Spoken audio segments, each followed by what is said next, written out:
What's up guys, Payne here once again. Welcome back to another episode of my Swansea career on FIFA 14 Next Gen. And I'm just going through my calendar here, seeing our next couple of games, what we've got to look forward to. Of course, a big fixture against Manchester United at Old Trafford. And then straight after that, a week away, is a game at home against Arsenal. Then we've got to concentrate on the Europa League group stage against St. Gallen, that is. Should be an easy one, that. We should be able to walk away with that. But the thing is, if we're going to lose both games against United and Arsenal, I hope we don't. But it could have an effect on morale. We may not be able to pick up the result that we want in Europe. But after that, we got Southampton, Fulham, West Ham. And then to finish up the month, we got Chelsea. December, packed as always with fixtures. 2 games in the Europa League group stage and 4 games in total in the Premier League to focus on. Games that we should be coming away with decent results and a good set of points. And then of course January, the transfer window reopens, as we all know. Got press conference, so for the game against Manchester United I could mention about David Moyes, but I'm gonna go ahead and motivate my Swansea side. And also Eric Dyer is back from injury. He was out for I think 4 weeks, which a month or so. So that's kind of a long time considering the sort of games that we've played already. But he's back now. Another player for me to use, add into the squad depth.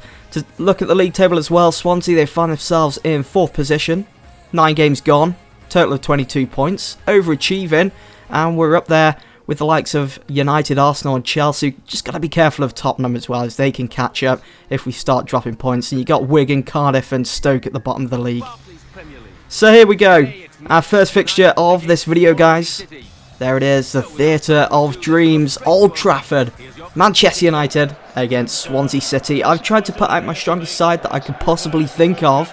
So, got the likes of Tom Huddleston, who has turned out to be amazing so far after I signed him in the summer. We've got Shelvey, Kanyas, Vorm in goal. You'll probably see the starting 11 any minute. Also have started Townsend down the right wing for Swansea. Hopefully I can use that pace to my advantage. Obviously if Evra was playing this game, then we would have an easy time. As he's got older now, he's a lot more sluggish. But it looks like David Moyes has gone with Alexander Butner. But I suppose some would say that it could still turn out to be an easy day for Townsend down that right wing, going head to head with Butner and the likes of Ashley Young. What is Young doing here? Pulling back and forth. Commentators talking about Lindegaard because he was sold in the summer. Oh shoot. United looking so dangerous early on in this game.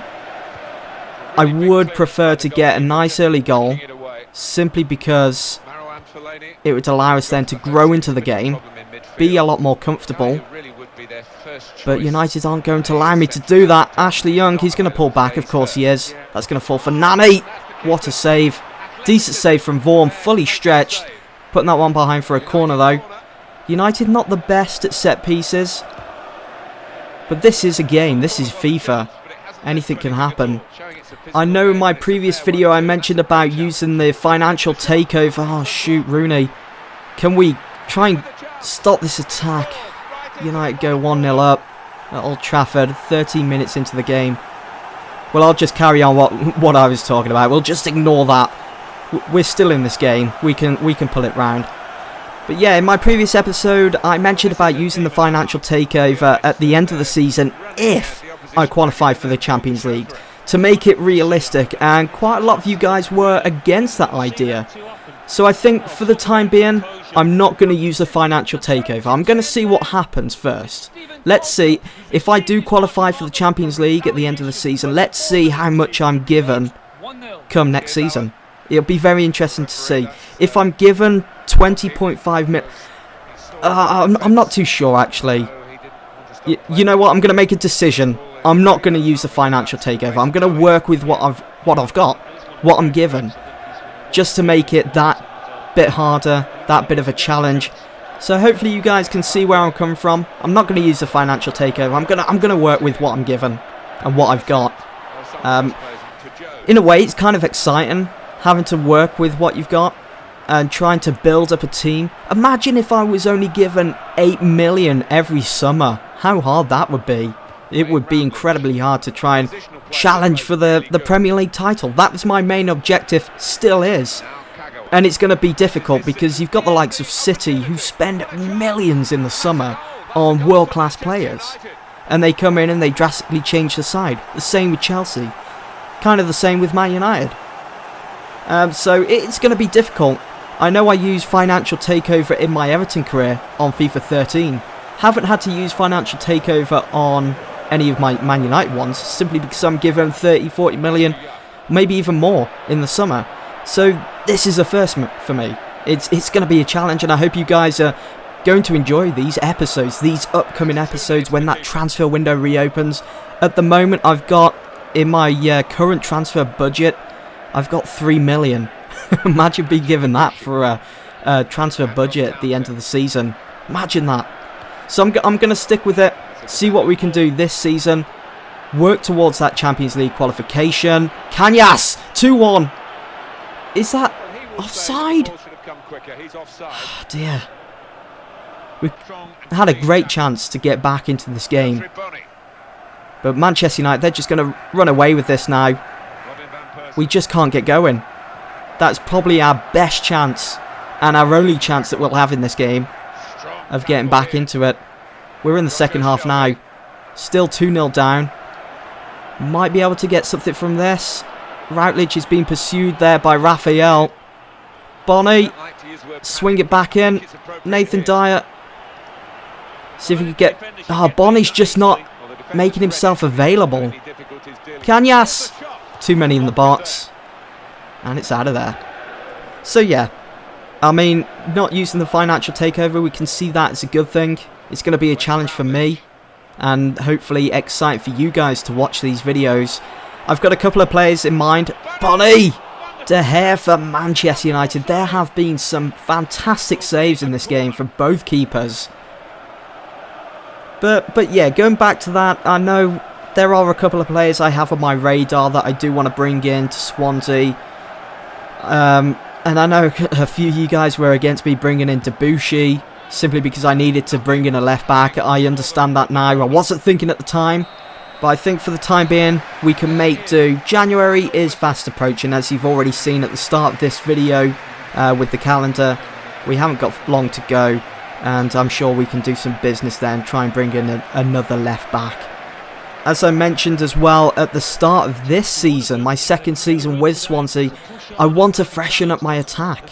This Swansea side desperately need it. We've only got Bonnie, we've got Michu and Donnelly, and that's pretty much it. Players that are the only players that are really worthy of starting for Swansea, game in, game out. So I definitely want to freshen up that. I was looking at Jonathan Vieira, but I was kind of put off simply because he was another Valencia player, and that's all I seem to be doing at the moment is signing players from Valencia. Ever since I did that career mode with Valencia, I came across so many decent players on their side.